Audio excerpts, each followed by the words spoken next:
Awesome. We got Jen. All right.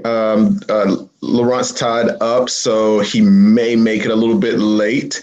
But I want to get started with both of you guys. Both of you guys have offers out. So I want to give you a chance to chat a little bit about that. We do have a lot of material to jump into, so I won't spend too much time on it. But yeah, I want to chat through uh, both of the deals that you guys are have put offers in. So, Jen, if you are available, it's not showing you with a mic for some reason for me to even unmute you. So I don't know if your mic is not connected for some reason.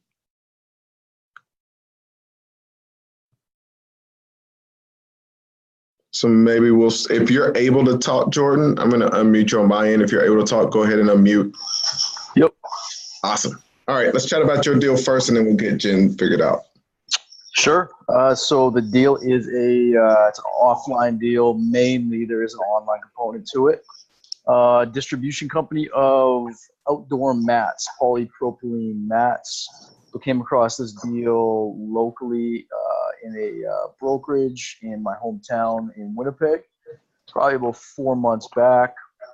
It is a kind of a branch off of this guy's operating company, which was in the fashion business. So we had a lot of contacts already in the offshore market for manufacturing these, and just came across the opportunity. And I think he kind of set it up as a business for his wife to run. And they just had zero sophistication. So it started up about 8-9 years ago. And there were some resources put into it, but and probably too many resources put into it. So a lot of branding and a lot of setup costs, but they just didn't know how to grow it. So she kind of ran it like a hobby kind of business. So numbers they were doing, and this is where there's some risk involved. So that's why I negotiated the deal structure that I did, and I'll talk about that. But the numbers are all baked in with their operating company, so they're not, there's no way to truly verify them. So hence, there's obviously risk involved there. The guy does seem like he's a straight up guy, but I mean, I'm not going to take his word for it. So yeah. The numbers that they say that they're doing, last year did 95 SDE, total sales of about 290. And the year before that, I think was their best year, and it was about 100K SDE. So, if those numbers are accurate, it's not a slouch. It's something. And, this is, I think, the kind of exact example, like you've talked about quite a bit, where you want to find that business that's operating and making some cash in spite of itself. This screams that to me. Yeah. That it's just this guy's wife running it. Everything else is outsourced. She's just taking orders at this point. They haven't pursued growth opportunities such as strategic distributors in the U.S. market and online opportunities. They've had product on Wayfair, they've had product on Amazon, product on Home Depot. So they definitely have some bigger accounts. And so the deal structure is initially proposed.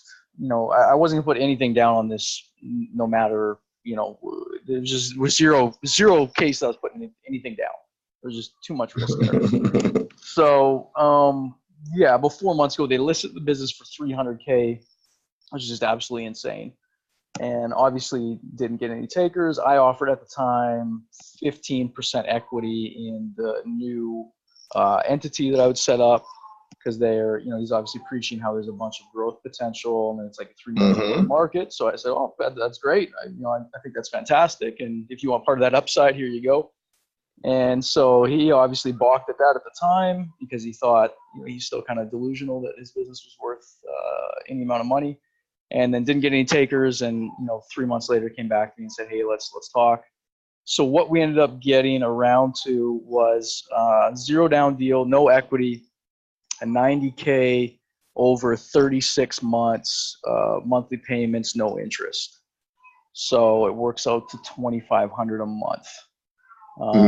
Which, okay, walk me through it one more time. Say the first part.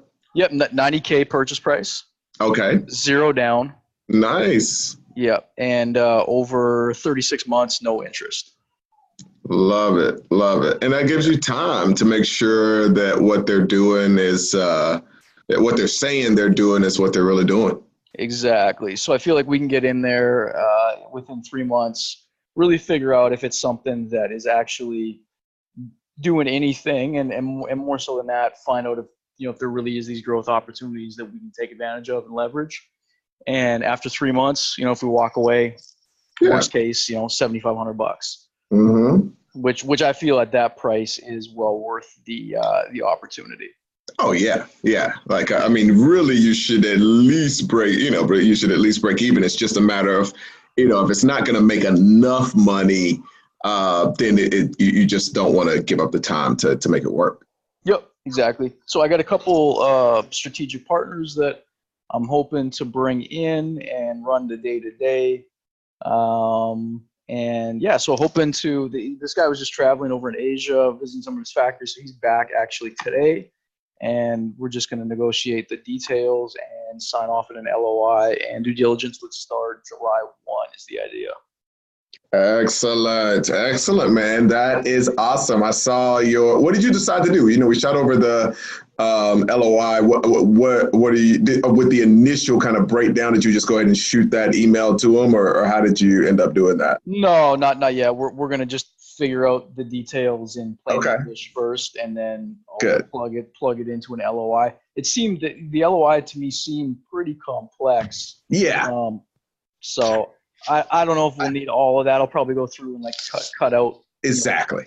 That's what I wanted to tell you. So, obviously, we've got something that if we're doing a $1 million, multi-million-dollar deal, then it has everything in there. As I've said before on calls, when you're doing an LOI, an email is just as enforceable as a LOI because neither is enforceable. So, as much as you can keep him comfortable, I think especially with the deal that you've got, it's really simple. I mean, it's really simple. The other thing that you don't want at any part of the process, the part that can be enforceable is if you write it up like it's a note. So, I would just make sure in the language that there's not any separate thing where you've got a personal note that is saying that you're responsible for making those payments. Right. That's a good point. Excellent. The other thing on it, I just want to run by you real quick, is he mentioned to put in a deal break fee, which obviously I don't want a part of that. It seemed to me a little bit odd. Like, it seemed to me that's usually something for the seller, a deal break fee, and then I guess there's a reverse deal break fee for the buyer. So I just said, that's not something that I'm going to do. I got to go through due diligence with the option to walk away. I was just a little. He's probably getting some advice from somebody, so that came up. Is the broker still involved or no? No, they lost the listing, and then as soon as they lost the listing, he approached me. Great, that's good. Yeah. But yeah, I mean, he's trying to make it more complicated than it needs to be. I would honestly just say no. Yep. Yeah, it's not necessary on either end. And then come back. You can make him feel like that's a win. If he wants to really force it and just come up with some nominal fee. You already, like, the truth is, you're gonna know once you close the deal. You're gonna know in 30 days. Right. It's the truth. You know what I mean? So.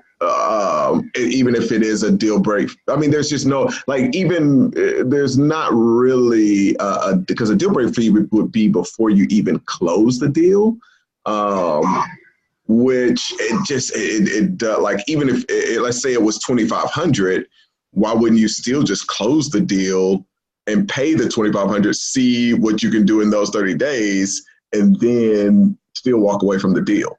Do you see what I'm saying? Like, he doesn't understand that it's literally pointless but it's not worth trying to explain. It's like, I just say, I'd rather not complicate the deal. It's a very simple deal. Let's keep it simple, and go that route, as opposed to trying to like break down, like, dude, you don't know what you're talking about. Right.